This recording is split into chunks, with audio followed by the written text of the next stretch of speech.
Video ini dibawakan oleh Kaf Investment Bank. Info lanjut selepas ini. Assalamualaikum dan good morning. Hari ni nak cakap pasal scam ya. Sebab baru-baru ni kita kecoh pasal scam pergi haji. Lepas tu ada juga satu MP ni, Member of Parliament, yang mak dia kena scam. So dia bawa lah isu tu pergi ke Parlimen untuk diperbincangkan. Dia ulas-ulas, lepas tu dia kata, tolong jawab. Yelah, sebagai MP, tugas dia adalah untuk mewakilkan kita perbahaskan isu-isu yang berkenaan dengan rakyat lah. Member of Parliament duduk dalam Dewan Rakyat. Lepas tu, apa nak cakap ya, contoh-contoh scam yang ada, yang you boleh tengok je, you tahu, itu scam. Tapi pelik lah, ada juga orang yang tak tahu. So, apa lagi? Let's jom!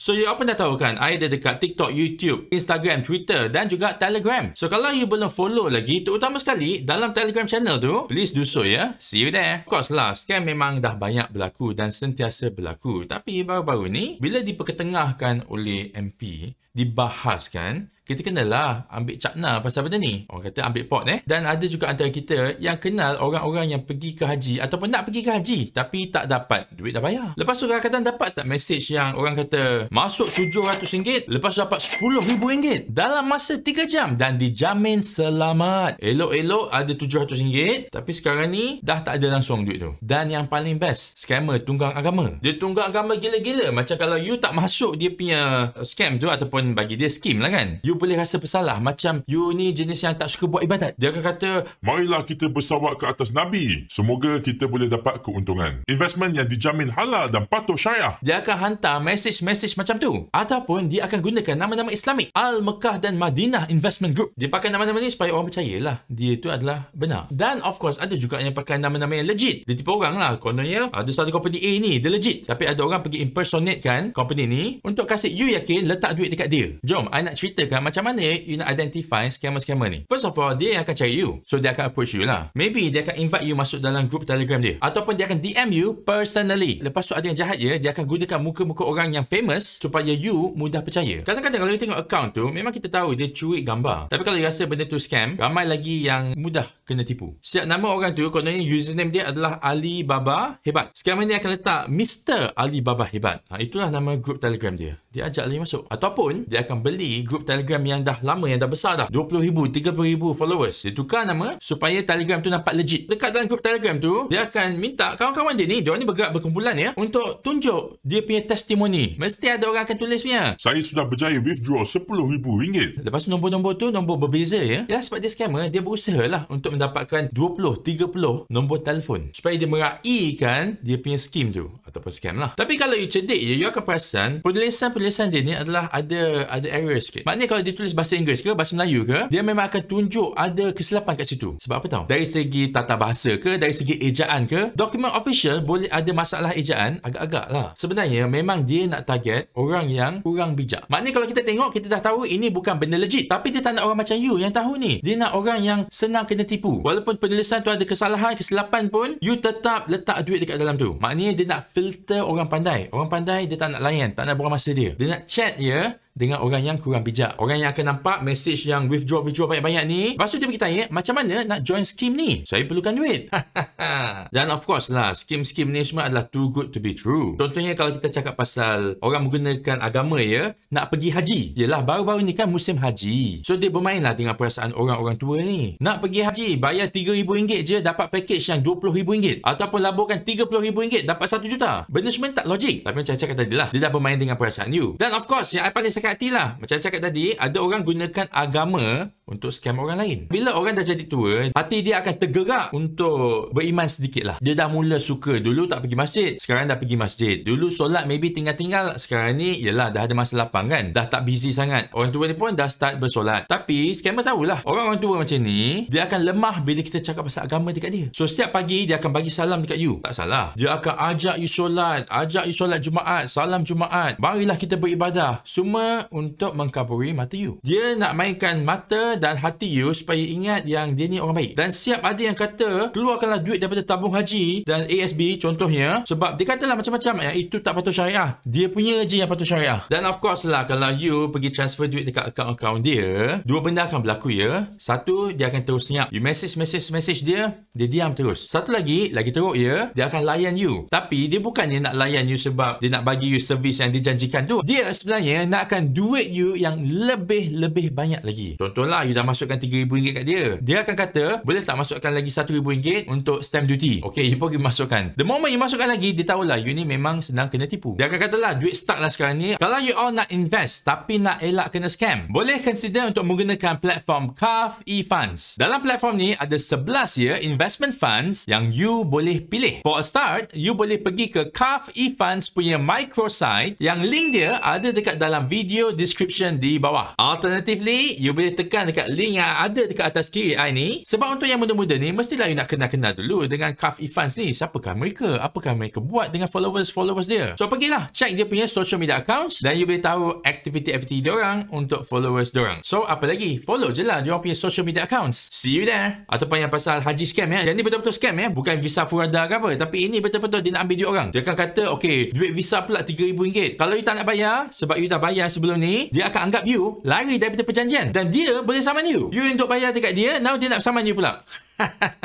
Kalau you jenis yang lemah hati, lemah semangat, you akan percaya you akan bayar lagi RM3,000. Sebab tu, kadang-kadang you akan perasan, ada orang kata dia hilang RM50,000, RM60,000. Dia bukan hilang selepuk macam itu. Dia akan transfer sikit. Untuk scammers ni, dapat RM1,000, RM5,000 pun dah cukup lah. Tapi kalau dia boleh bau yang you ni senang kena tipu dan you ada duit, dia akan minta lagi.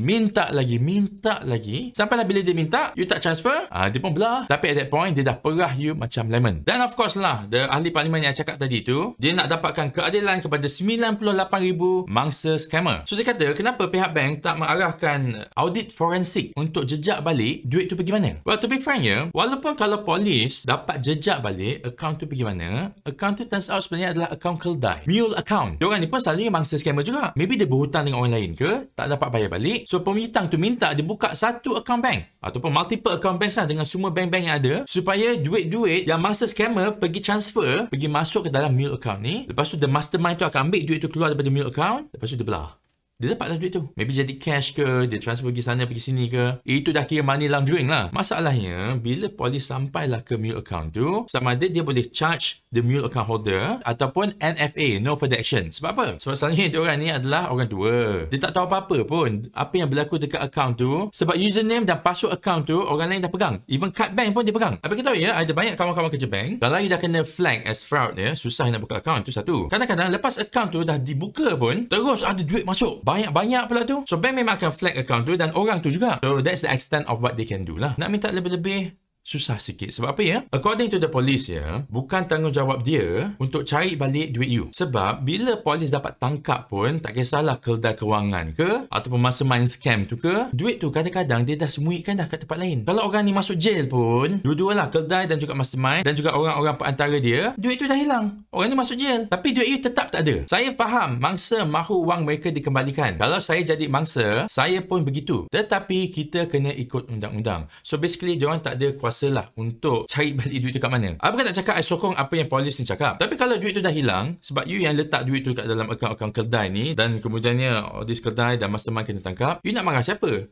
Nak marah scammer? Boleh. Nak marah polis? Boleh. Itu hak you. Tapi ada satu orang lah yang you kena marah sebenarnya. You lah. Dan last sekali anda cakap sikit pasal visa furada ya. Visa ni adalah visa yang tidak berkaitan dengan tabung haji. Maknanya ia tidak membabitkan kuota yang diberikan kepada tabung haji. Ia adalah visa yang diuruskan sendiri antara travel agency dekat Malaysia ni dengan Arab Saudi. So bila dah dekat musim haji, memang banyak package-package haji yang menggunakan visa furada ni yang dipromosikan. Maybe ada yang benar, maybe ada yang memang betul-betul scam. It is a spectrum. Dan package pun agak mahal ya. Dia bayar pendahuluan pun besar. Tak boleh nak kata benda tu full outright scam. Tapi kalau jadi you lah, kalau you betul-betul nak pergi haji, tolonglah register sekarang. Put your name in the line. Walaupun dia kata you akan pergi haji pada umur 70, 80 ke, tak semestinya. Kadang-kadang ada opening, ada kuota yang akan diberikan kepada you. Visa-visa haji ni jangan main-main. Kalau you start dekat airport tu tak apa lagi. Tapi kalau you start dekat Mekah, nak masuk Mekah tu tak boleh. Dah susah. You pergi sana makan angin je lah. Tapi hati sakit weh. So benda semua ni memerlukan perancangan. Itulah kehidupan. You tak boleh nak main terjejah sahaja. You kan dah tahu, pergi haji tu kan adalah salah satu daripada rukun Islam. Jadi kalau you masih sihat lagi dan bertenaga dan ada duit, register je lah untuk pergi haji. Dengan siapa? Dengan tabung haji lah. Takkanlah benda ni pun nak cerita juga. Kita tak nak bila you dah tua, you desperate, baru nak register tabung haji tapi tengok lambat lagi nak pergi. Lepas tu ada orang datang offer you. You tengah desperate ni, dia kata boleh bang, boleh bang. You pun pergi ambil package tu. Lepas tu sama ada you dapat pergi ataupun tak dapat pergi dan deposit dipulangkan, ataupun yang paling teruk lah, kena tipu bulat-bulat. Siap ada yang menggadaikan harta benda di Malaysia ni, jual ladang lah, jual rumah lah untuk pergi haji. Rumah tak ada, ladang tak ada, haji pun tak dapat pergi. Itulah scam yang paling teruk sekali. Apa-apa pun, thank you very much. You guys are awesome. Untuk yang ada ahli keluarga yang tua-tua sedikit ataupun blur-blur sikit, dia tak tua tapi dia blur-blur pasal kewangan,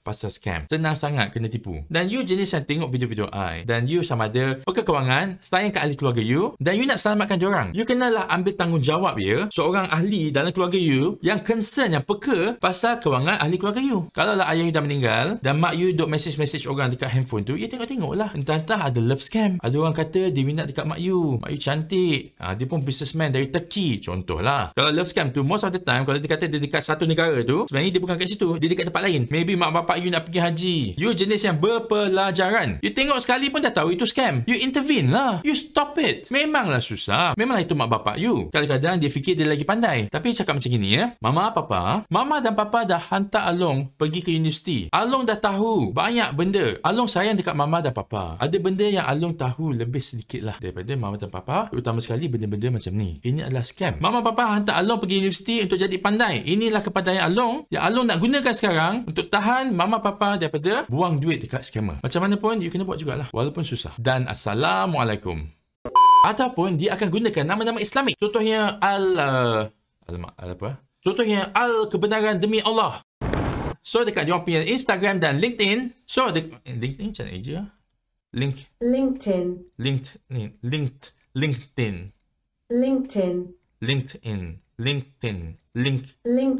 LinkedIn.